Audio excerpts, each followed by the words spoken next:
Hello दोस्तों, आप सभी का हमारे यूट्यूब चैनल पर हार्दिक दिल से स्वागत है। दोस्तों, अगर आप चैनल पर नए हो तो चैनल को सब्सक्राइब जरूर कर दें। तो दोस्तों, आज की इस वीडियो में हम आगे डिस्कस कर रहे होंगे about important questions of electronic device EC third semester. दोस्तों, इसके पहले हमने EC third semester digital system design साथ के साथ मैथमेटिक्स 3 के इंपॉर्टेंट टॉपिक्स पर डिस्कस किया था। अगर आपने अभी तक वीडियो नहीं देखा है तो वीडियो का लिंक डिस्क्रिप्शन बॉक्स में मिल जाएगा, ज़रूरत पड़े तो देख लेना। तो दोस्तों, आज की इस वीडियो में जो टॉपिक शेयर कर रहे हैं वो एग्जामिनेशन के पॉइंट ऑफ व्यू से बहुत ही ज़्यादा इंपॉर्टेंट होने वाले हैं, तो एक भी क्वेश्चंस को स्किप मत करिएगा। तो चलिए दोस्तों, वीडियो को स्टार्ट कर लेते हैं। दोस्तों, जब आप प्रीवियस ईयर के क्वेश्चन पेपर उठाकर देखोगे इस सब्जेक्ट के, तो भाई आप पाओगे कि यूनिट नंबर फर्स्ट से और थर्ड से बहुत ज़्यादा क्वेश्चन आते हैं। और मोस्टली दोस्तों फर्स्ट से 2018 में जो लास्ट एग्जामिनेशन हुआ था उसमें दोस्तों फर्स्ट यूनिट से 5 से 6 क्वेश्चन आए थे 7-7 नंबर के। तो दोस्तों 7 नंबर के 5 क्वेश्चन अगर आते हैं तो 35 मार्क्स तो आपके ऐसे ही हो गए, और आपको पास होने के लिए सिर्फ 22.7 या फिर बोले तो 23 नंबर चाहिए पड़ते हैं। तो कहने का मतलब फर्स्ट यूनिट से अच्छा खासा आ जाता है। तो दोस्तों, फर्स्ट यूनिट से आपका सबसे पहले जो इंपॉर्टेंट क्वेश्चन है वो है आपका डिफ्यूजन करंट एंड ड्राइफ्ट करंट। इसका डिफरेंट पूछ लेता है कभी कभी, और इसको अलग अलग भी पूछ लेता है 7-7 नंबर में। इसके बाद आपका हॉल इफेक्ट जो कि आपने पहले से पढ़ा रखा है, तो इसको अच्छे से रिवाइज कर लीजिएगा। ये दोस्तों बहुत ही ज़्यादा इंपॉर्टेंट टॉपिक है। इसके बाद आपका पीएन जंक्शन में पूछता है what is PN junction, define करिए, पोटेंशियल बैरियर और पीएन जंक्शन का वीआई कैरेक्टरिस्टिक्स। दोस्तों ये भी सुपर इंपॉर्टेंट है। इसके बाद आपका फॉरवर्ड एंड रिवाइज वाइज ये जो कंडीशन होता है पीएन जंक्शन में, ये पूछ लेता है। पीएन जंक्शन से आपके ये 4 से 5 क्वेश्चंस पूछ लेता है, जो कि मैंने आपके लिए यहाँ पर सामने शो कर दिए हैं। इसके बाद आपका जेनर डायोड, टनल डायोड, साथ के साथ एलईडी वेरिएक्टर, वो भी इम्पोर्टेंट है, लेकिन ये बहुत ज़्यादा इंपॉर्टेंट होने वाले हैं। इसमें आपका VI characteristics, principle working construction diagram जो रहता है वो आपके लिए पता होना चाहिए, इसी में से क्वेश्चन बन जाएगा। इसके बाद यूनिट नंबर फर्स्ट से कुछ शॉर्ट नोट्स में भी पूछे जाते हैं, और जो शॉर्ट नोट्स में लिखे हुए हैं ये कभी कभी लॉन्ग में भी पूछ लेता है। तो आप ऐसा पढ़िएगा कि अगर शॉर्ट में आए तो बन जाए, अगर लॉन्ग में आए तो भी बन जाए। तो आपका इसमें आता है इंसुलेटर, कंडक्टर, सेमीकंडक्टर, इनके बीच डिफरेंस ही पूछ लेता है कभी कभी, या फिर कंपेयर करो ये पूछ लेता है। तो ये दोस्तों आपने पहले से पढ़ा रखा हुआ है, ये बिल्कुल सारे लिए।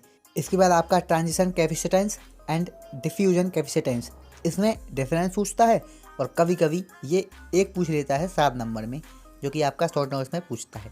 इसके बाद आपका एलईडी डायोड, जो कि मैंने आपके लिए पहले बताया था कि एलईडी डायोड भी इंपॉर्टेंट है, साथ के साथ पिन डायोड। इसका आपको कंस्ट्रक्शन, वर्किंग प्रिंसिपल और वीआई कैरेक्टरिस्टिक्स कर लेना है, ये शॉर्ट नोट्स में ही पूछता है।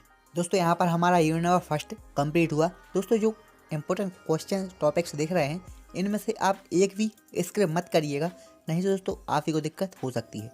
तो चलिए दोस्तों यूनिट नंबर थर्ड की ओर चलते हैं, क्योंकि दोस्तों सेकंड से कम पूछता है तो सेकंड को हम बाद में देखेंगे, पहले थर्ड यूनिट की ओर चलते हैं। यूनिट नंबर थर्ड में से सबसे पहला इंपॉर्टेंट क्वेश्चन बनता है आपका एनपीएन और पीएनपी।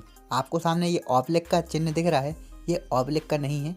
ये दोस्तों 2 टॉपिक दिए हुए हैं, एनपीएन एंड पीएनपी ट्रांजिस्टर। इसका आपका diagram, operation, mechanism of current flow. यहाँ से आपका ऐसा क्वेश्चन बनता है what is NPN transistor, operation and diagram, explain, also explain mechanism of current flow.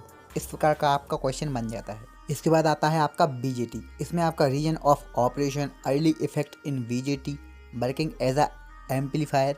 दोस्तों जब बीजेटी एम्पलीफायर जैसा वर्क करता है तब इसका ऑपरेशन लिखना पड़ता है। एवर Moll model, method of biasing. ये दोस्तों कुछ बीजेटी से क्वेश्चन आते हैं, उसमें से आपका एवर Moll model and method of biasing ये बहुत ही ज़्यादा इंपॉर्टेंट है। और कभी कभी तो दोस्तों इंपॉर्टेंट में हम अर्ली इफेक्ट इन बीजेटी को भी कह सकते हैं। अब दोस्तों कभी कभी आपके लिए क्वेश्चन तो सामने दिखा रहेगा, जैसे कि लिखा रहेगा अर्ली इफेक्ट इन ट्रांजिस्टर बताइए, तो आपको कन्फ्यूज नहीं होना है, उसी का लिखना है बीजेटी का। तो दोस्तों आपका यहाँ पर 2 टॉपिक तैयार हो जाएगा। इसके बाद आपको करना है, जब ट्रांजिस्टर बीजेटी स्विच जैसा काम करता है तब इसकी वर्किंग लिखनी पड़ती है। तो आपको फर्स्ट में यही लिखा हुआ है एक्सप्लेन में, working of transistor as a switch. इसके बाद आपका thermal runaway condition, voltage divider biasing technique. दोस्तों ये टेक्निक कुछ अच्छे तरीके से देख लीजिएगा, कभी कभी शॉर्ट में भी पूछता है और लॉन्ग में भी। तो दोस्तों यहाँ पर हमारा यूनिट नंबर थर्ड कंप्लीट हुआ। अब हम चलते हैं यूनिट नंबर फोर्थ की ओर। दोस्तों यूनिट नंबर फोर्थ से प्रीवियस ईयर में अच्छे खासे क्वेश्चन आते रहे। इसमें से आपका सबसे पहला सुपर इंपॉर्टेंट टॉपिक है पावर एम्पलीफायर।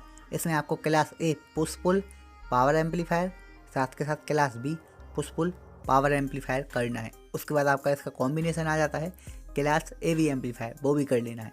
साथ के साथ इसके एडवांटेज डिसएडवांटेज एक का करेंगे तो आपको सबके आइडिया लग जाएगा, सबके आप लिख सकते हैं।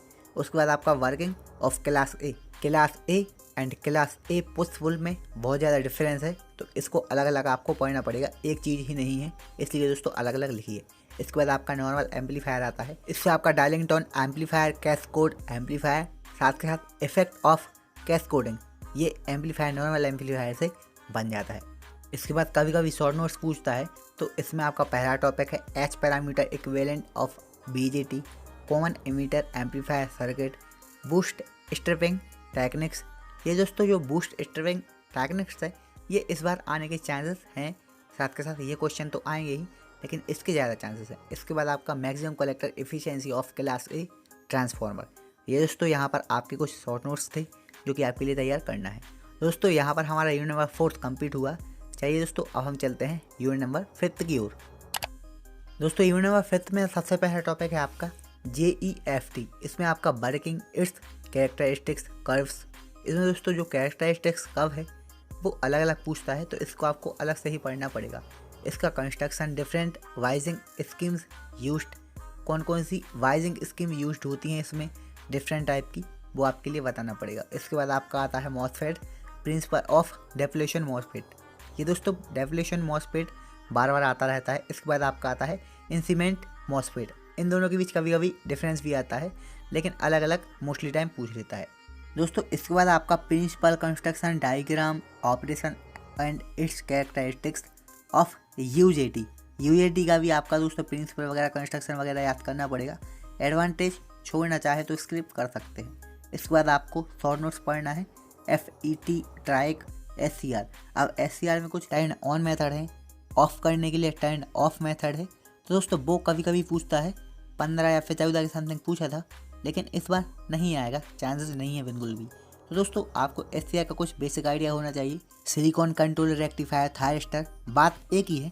तो दोस्तों इसका आपको आगे सेमेस्टर में डीपली पढ़ना पड़ेगा SCR के बारे में, तो उसमें आपके लिए और क्लियर हो जाएगा। लेकिन SCR एक इम्पोर्टेंट डिवाइस है और दोस्तों इसमें आपके लिए छोटा सा ही पूछेगा 3rd सेमेस्टर में।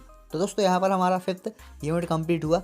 हम चलते हैं लास्ट यूनिट या फिर बोले तो हमारी 2nd यूनिट की ओर।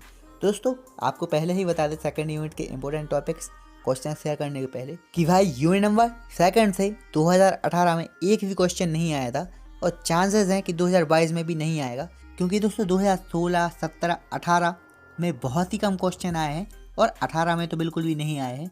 बहुत ही कम टॉपिक्स आते हैं, इसलिए इसका जो है टॉपिक्स भी हमने कम रखे हैं। बाकी जिसको करना है तो कर सकता है। तो दोस्तों यूनिट नंबर 2 की ओर चलते हैं। दोस्तों यूनिट नंबर 2 में सबसे पहले अगर आप कर रहे हैं तो रेक्टिफाई कर लीजिएगा इसके types, full wave bridge type, voltage ये होता क्या है, साथ के साथ ये इसमें प्रोसेस क्या होती है, प्रिंसिपल वगैरह सब कुछ। इसके बाद आपको क्लाइपर सर्किट एंड क्लैम्पर सर्किट में डिफरेंस कर लेना है। डिफरेंस करेंगे तो आप अलग अलग भी लिख सकते हैं, डिफरेंस ज़्यादा बेटर रहते हैं। दोस्तों यूनिट नंबर 2 भी हमारा यहाँ पर समाप्त हो गया है। यूनिट नंबर 2 से 1-2 ही टॉपिक्स आते हैं जो कि आपको सामने दिख रहे हैं। तो दोस्तों स्क्रैप करना है यूनिट नंबर 2 को, तो बिल्कुल इम्तनान से करिए, कोई दिक्कत नहीं है। तो दोस्तों आई होप वीडियो इन्फॉर्मेटिव रहा होगा। इसके पहले जो हमने वीडियो बनाए हैं, अगर आपने अभी तक नहीं देखे हैं इंपॉर्टेंट क्वेश्चन की इसी 3rd सेमेस्टर, तो डिस्क्रिप्शन बॉक्स में लिंक मिल जाएगी, देख सकते हैं।